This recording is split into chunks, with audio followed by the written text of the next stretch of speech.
கொல்கத்தாவில் அடுத்து பெங்களூர்ல இருந்து ஒரு கொடூரமான விஷயம் நடந்திருக்கு. என்னன்னு பாத்துட்டீங்கன்னா, நள்ளிரவுல ஒரு பெண்மணி ஆட்டோல போயிட்டு இருக்காங்க. அவங்கள அந்த ஆட்டோ டிரைவர் பாலியல் பலாத்காரம் பண்ணியிருக்காரு. இந்த விஷயம் தான் இன்னைக்கு சர்ச்சையா போயிட்டு இருக்கு.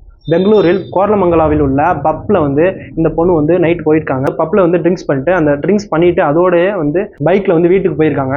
அந்த டயத்துல பைக் ரிப்பேர் ஆயிடுச்சு. அதே இடத்துல அந்த பைக்கை விட்டுட்டு அந்த வழியா போகின்ற ஆட்டோல நிறுத்தி அதுல இவங்க ஏறி தன் வீட்டுக்கு போயிருக்காங்க. அப்பொழுது அந்த ஆட்டோ டிரைவர் இவர் ட்ரிங்க்ஸ் பண்ணிருக்கிறது அவர் கவனிச்சிருக்காரு. இதை அவருக்கு சாதகமா பயன்படுத்தி பொம்மனஹள்ளி என்ற ஒரு இடத்துல இந்த ஆட்டோ போயிட்டு இருக்கும் பொழுது அந்த இடத்துல யாருமே கிடையாது. நள்ளிரவுனால இவர் அந்த பொண்ணு பாலியல் பலாத்காரம் பண்ணியிருக்காரு. அந்த பொண்ணு மது போதையில இருக்கும் பொழுது தன் தோழிக்கு போன் பண்ணி தகவல் சொல்லியிருக்காங்க. அந்த பொண்ணு சீக்கிரமா அந்த பொண்ணு மீட்டெடுத்து தப்பக்கோடியில் உள்ள மருத்துவமனையில இவர் சிகிச்சை பெற்று. இது பாருங்க, இப்பதான் கொல்கத்தால ஒரு விஷயம் நடந்துச்சு. அடுத்து பெங்களூர்ல இப்ப பாருங்க, பொண்ணுங்களுக்கு கொஞ்சம் கூட பாதுகாப்புன்ற ஒரு விஷயம் நம்ம நாட்டுல சுத்தமா கிடையாம வர சுத்தமா இல்லாம போயிட்டு இருக்கு.